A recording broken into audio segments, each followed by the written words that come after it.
बिस्मिल्लाहिर्रहमानिर्रहीम। अस्सलाम वालेकुम दोस्तों उम्मीद करता हूँ आप सब खैरियत से होंगे, बढ़िया होंगे। दोस्तों आज का हमारा टॉपिक है वाटर प्रूफिंग का, कि बिल्डिंग के अंदर कितनी किस्म की वाटर प्रूफिंग होती है और कहाँ कहाँ पे होती है। तो इसको डिटेल के साथ हम डिस्कस करेंगे। चलिए स्टार्ट करते हैं आज का वीडियो। तो वाटर प्रूफिंग बिल्डिंग में रूफ़ की वाटर प्रूफिंग होती है। बिल्डिंग का जो एक्सटीरियर पार्ट है, जो एक्सपोज होता है वेदर को, उसकी वाटर प्रूफिंग होती है। और बिल्डिंग के अंदर जो वेट रूम्स रहते हैं, यानी जहाँ पे जिन रूम्स के अंदर पानी का इंटरेक्शन हो सकता है, वाटर का इंटरेक्शन हो सकता है, उनकी वाटर प्रूफिंग होती है। और बिल्डिंग की जो फाउंडेशंस हैं उनकी वाटर प्रूफिंग होती है। और मैन होल्स और अंडरग्राउंड वाटर टैंक्स, इनकी वाटर प्रूफिंग होती है। नेक्स्ट, रूफ़ की वाटर प्रूफिंग में सबसे पहले सरफेस प्रिपरेशन होगा कि अगर सरफेस में कोई क्रैक है तो उसको ग्राइंडर के साथ प्रॉपर ओपन करके, उसको क्लीन करके, उसको प्रॉपर जो है रिपेयर किया जाएगा अप्रूव्ड मटेरियल के साथ। इसके अलावा अगर कोई लूज़ पार्टिकल्स हैं, कोई ग्रीस वगैरह है, तो प्रॉपर उसकी क्लीनिंग कर ली जाएगी। उसके बाद में जो स्लैब और पैरापेट का कार्नर है, वहाँ पे एक गोला बनाया जाएगा सीमेंट सैंड मोटर का। वो गोला मैं आगे आपको दिखाता हूँ, उसको फिलेट बोलते हैं, क्योंकि वहाँ से लीकेज के चांसेस हो सकते हैं। और अगर आप बिचुमन की वाटर प्रूफिंग कर रहे हैं तो 2 कोट बिचुमन के आप मारेंगे, और उसके बाद बिचुमन मैट रहती है।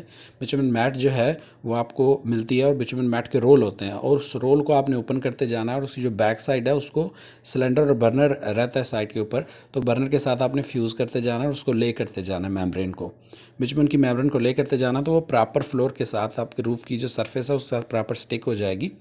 उसके बाद में जब पूरा स्टिक हो जाए तो उसके बाद में आपने वाटर टेस्ट करना है। वाटर जो है वो 48 आवर्स के लिए उसमें खड़ा करना है 6-7 सेंटी, और वाटर टेस्ट करना है। और नीचे जाके आपने फ्लोर के ऊपर चेक करना है कहीं से लीकेज तो नहीं है। उसके बाद में इंसुलेशन बोर्ड लेकर देना है, इंसुलेशन बोर्ड को कवर करना है फिर जियो टेक्सटाइल फाइबर से।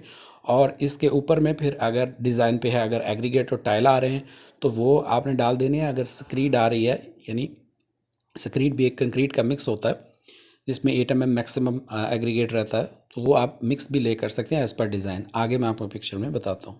नेक्स्ट, दोस्तों ये पिक्चर आप देख सकते हैं। सबसे ऊपर राइट साइड में आपको सरफेस नज़र आ रही है रूफ़ की, प्रॉपर क्लीन हो गई है। और इसका आपको फिलेट नज़र आ रहा होगा, पैरापेट और रूफ़ के दरमियान में ये जो कार्नर पे एक फिलेट बना हुआ है, ये फिलेट आपको नज़र आ रही है। फिलेट आपने बना लेना है। और आगे आप देखिए कि बिचुमन के 2 कोट मार दिए, आगे बिचुमन मेम्ब्रेन ले की हुई है। बिचुमन मेम्ब्रेन के रोल मिलते हैं, और रोल जो है वो आपने ले करते जाना है। एक जो लेयर है वो आप ले कर देंगे, जब दूसरी लेयर आप ले करेंगे तो 10 सेंटी का ओवरलैप होना चाहिए। तो ये बिचुमन मेम्ब्रेन जो है वो हमने ले कर दी और प्रॉपर स्टिक हुई हुई है। उसके आगे आप देखेंगे तो वाटर खड़ा है, पानी खड़ा है, तो पानी 48 आवर्स के लिए खड़ा करना है। नीचे पॉलीस्टायरीन या इंसुलेशन बोर्ड है, आगे जो टेक्सटाइल फाइबर है, और आगे एग्रीगेटर टाइल है। ये एग्रीगेटर टाइल भी हो सकता है या आपकी स्क्रीड भी हो सकती है। नेक्स्ट, पीछे मैंने जो वाटर प्रूफिंग डिस्कस किया है वो बिचुमन वाटर प्रूफिंग है, लेकिन अगर आपको एपॉक्सी या पीयू यानी पॉलीयूरीथेन वाटर प्रूफिंग करनी है तो उसका प्रोसीजर भी यही रहेगा। उसमें भी सरफेस सेम सेम रेडी होगी और उस तरह से फिलेट बनेगा, लेकिन उसमें जो प्राइमर रहेगा वो एपॉक्सी का या पीयू का प्राइमर होगा। जो आपने प्राइमर जो है 2 कोट अप्लाई कर लेना है। उसके बाद में एपॉक्सी और पीयू मटेरियल्स आपको मिलते हैं, यानी उसमें क्या रहता है, एक बेस रहता है और एक हार्डनर रहता है। तो बेस के अंदर हार्डनर आपने मिक्स करके तो उसके 2 कोट लगा देने, और प्रॉपर ड्राई होने के बाद में फिर उसी तरीके से वाटर टेस्ट होगा और इंसुलेशन बोर्ड और बाकी सारा प्रोसेस वही रहेगा। नेक्स्ट, बिल्डिंग की जो एक्सटीरियर की वाटर प्रूफिंग है उसमें सबसे पहले ही सरफेस प्रिपरेशन, कोई भी वाटर प्रूफिंग है उसमें सबसे पहले सरफेस प्रिपरेशन ही रहता है, कि अगर आपको कोई लूज़ पार्टिकल्स हैं, ग्रीस है या कोई रिपेयर है, वो आपने पहले करनी है सबसे पहले। और उसके बाद में आपने बिल्डिंग के एक्सटीरियर में मोस्टली बिचुमन के जो प्राइमर है उसके 2 कोट मार दिए जाते हैं, या वेपर बैरियर अप्लाई किया जाता है। अब वेपर बैरियर क्या होता है? वेपर बैरियर जो सीमेंट होता है, इसी के अंदर कुछ एडिटिव्स डाल के एक प्रोडक्ट तैयार मिलती है मार्केट में, जो सीमेंटिशियस एक प्रोडक्ट होती है, वो उसके अंदर वाटर डाल के यानी पानी उसके अंदर डाल के आप अप्लाई कर सकते हैं। और उसके बाद में उसका आपने पुल ऑफ टेस्ट करना है, यानी वेपर बैरियर या बिचुमन प्राइमर मारा है आपने एक्सटीरियर के ऊपर, उसका पुल ऑफ टेस्ट करना है। आपने चेक करना है कि उसकी जो स्टिकिंग पावर है वो कितनी है, उसको पुल करके तो वो 1 मेगापास्कल होनी चाहिए। उसके बाद में प्लास्टर का वर्क होगा। नेक्स्ट, वेट रूम्स, जैसे मैंने आपको बताया था कि बिल्डिंग के अंदर वो रूम्स होते हैं जहाँ पे पानी का इंटरेक्शन हो सकता है। जब पानी का इंटरेक्शन नहीं होता उनको ड्राई रूम्स बोलते हैं। तो वेट रूम्स में वॉशरूम है, किचन है, पेंट्री है, फायर है, फायर फाइटिंग पंप रूम है और वाटर पंप रूम्स हैं।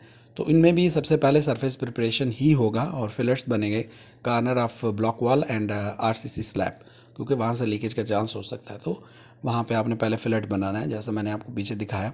तो इसके बाद में जो वाटर प्रूफिंग रहती है वो बिचुमन वाटर प्रूफिंग है, यानी बिचुमन का जो प्राइमर है उसके 2 कोट सिंपल अप्लाई आपने करने हैं। और एपॉक्सी या पीयू, ये एपॉक्सी या पीयू मटेरियल आपको मिलेगा बेस के अंदर हार्डन मिला के मिक्स करके 2 कोट वो आपने मार देने हैं। सीमेंटिशियस कोटिंग, ये सीमेंटिशियस वाटर प्रूफिंग भी आपको मार्केट से मिलती है, यानी कुछ नहीं होता, सीमेंट के अंदर कुछ एडिटिव्स डाले होते हैं, कुछ वाटर प्रूफिंग मटेरियल्स डाल के वो रेडीमेड मिलता है। साइड पे आपने पानी उसके अंदर मिक्स करना है और उसको अप्लाई कर देना है 2 कोट उसके।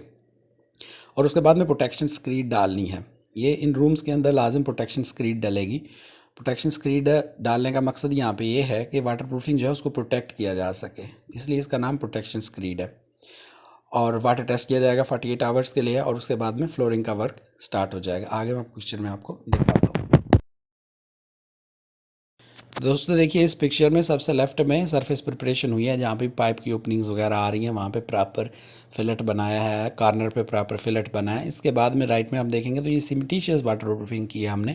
सीमेंटिशियस वाटर प्रूफिंग के 2 कोट, एक कोट आपको नीचे लगा हुआ नज़र आ रहा होगा और एक कोट ऊपर मार रहे हैं। उसके बाद में ये प्रॉपर जब ड्राई हो गया तो वाटर टेस्ट हुआ इसका। तो वाटर टेस्ट जो है वो करने के बाद में फिर इसके अंदर में पॉलीथीन शीट डाल के ऊपर, और ऊपर में प्रोटेक्शन स्क्रीड जो है वो डाल दी जाएगी। स्क्रीड जैसा कि मैंने आपको बताया कंक्रीट ही रहती है, इसका 6 to 8 mm मैक्सिमम साइज़ रहता है, ठीक है, नॉर्मल स्ट्रेंथ की कंक्रीट रहती है और वो यहाँ पे डाल दी जाएगी। उसके बाद फ्लोरिंग का वर्क स्टार्ट होगा। नेक्स्ट, मैन होल्स और अंडरग्राउंड वाटर टैंक्स, ये इसमें सरफेस प्रिपरेशन कहीं भी पहले ये ज़रूरी है, कहीं आपका कोई बाइंडिंग वायर का पीस है, कहीं आपका क्रैक है, कहीं आपका रिपेयर का काम है, कुछ भी है, करने के बाद में ही आपने बिचुमन प्राइमर के 2 कोट मार देने हैं। या फिर अगर आपका मैन होल है तो मोस्टली बिचुमन जो प्राइमर है उसके 2 कोट मार दिए जाएंगे। और अगर आपका वाटर टैंक है तो वाटर टैंक के अंदर जो एपॉक्सी या पॉलीयूरेथीन बेस्ड मटेरियल है, जो केमिकल है, वो आपको मिक्स करके वो 2 कोट वो अप्लाई करने हैं। उसके बाद वाटर टेस्ट करना है। नेक्स्ट दोस्तों आप देख सकते हैं एक वाटर टैंक है और इस वाटर टैंक का जो है वो एपॉक्सी कोटिंग इसमें की गई है, वाटर प्रूफिंग कोटिंग। सबसे पहले इसका सरफेस प्रॉपर रेडी करके प्रॉपर इसको क्लीन करके उसके बाद में एपॉक्सी प्राइमर मार के 2 कोट और 2 कोट एपॉक्सी जो मटेरियल है, यानी आपको जो बेस मिलता है उसके अंदर हार्डन मिक्स करके उसको अप्लाई कर दिया। और अब देखिए इसका वाटर टेस्ट भी हो रहा है। फाउंडेशंस के अंदर भी वही सरफेस प्रिपरेशन, कोई क्रैक है कुछ भी है, रिपेयर करने के बाद में बिचुमन प्राइमर के 2 कोट, बिचुमन प्राइमर के 2 कोट। और उसके बाद में जो बिचुमन जो मेम्ब्रेन है, बिचुमन जो मेम्ब्रेन है जो हम रूफ वाटर प्रूफिंग में यूज़ करते हैं, वही वाली मेम्ब्रेन जो है उसको टार्च अप्लाई करना है, यानी टार्च करके उसको बर्नर के साथ पीछे से उसको बर्न करके उसको आपने अप्लाई करना है। और इसको अप्लाई करने के बाद में प्रॉपर उसको इस तरह है जैसे आपने फाउंडेशन को जो है वो ब्लैंकेट के साथ ढक देना है, तो ऐसे ही पूरी जो फाउंडेशन है, ठीक है, पूरी फाउंडेशन को आपने इस मेम्ब्रेन के साथ प्रॉपर ढक देना है। और उसके बाद में प्रोटेक्शन बोर्ड लगाना है और उसके बाद में बैक फिलिंग करनी है। आगे पिक्चर में आपको मैं बताता हूँ। दोस्तों आप इस पिक्चर में देख सकते हैं कि ये फाउंडेशन है जो प्रॉपर क्लीन नहीं है, रिपेयर का काम है इसमें, प्रॉपर इसको क्लीन करके रिपेयर करके उसके बाद में इसको बिचुमन के 2 कोट मारे हैं। और आगे आप देख सकते हैं बिचुमन जो मेम्ब्रेन है वो ले हो रही है, और बिचुमन मेम्ब्रेन ले करने का यही प्रोसीजर है कि उसको ले करके उसको जो है वो ओपन करते जाना और बैक साइड जो है उसको बंद करते जाना और स्टिक करते जाना। इसी तरीके से पूरी जो फाउंडेशन है इसको हमने ढक दिया है, इसके साथ में जो है बिचुमन मेम्ब्रेन के साथ में ढक दिया। और नीचे आप देख सकते हैं ये ब्लू कलर में आपको प्रोटेक्शन बोर्ड जो है वो लगा दिया, उससे प्रॉपर ढक दिया है। और उसके बाद में बैक फिलिंग जो है वो यहाँ पे हो रही है। और सबसे एंड पे आप देखेंगे तो टेस्ट लग रहा है अपना FDT। तो दोस्तों ये थी आज की वाटर प्रूफिंग की वीडियो कि बिल्डिंग के अंदर वाटर प्रूफिंग जो है वो कितनी किस्म की होती है। उम्मीद है आपको वीडियो पसंद आई होगी। नेक्स्ट वीडियो तक के लिए इजाज़त दीजिए। अल्लाह हाफ़िज़।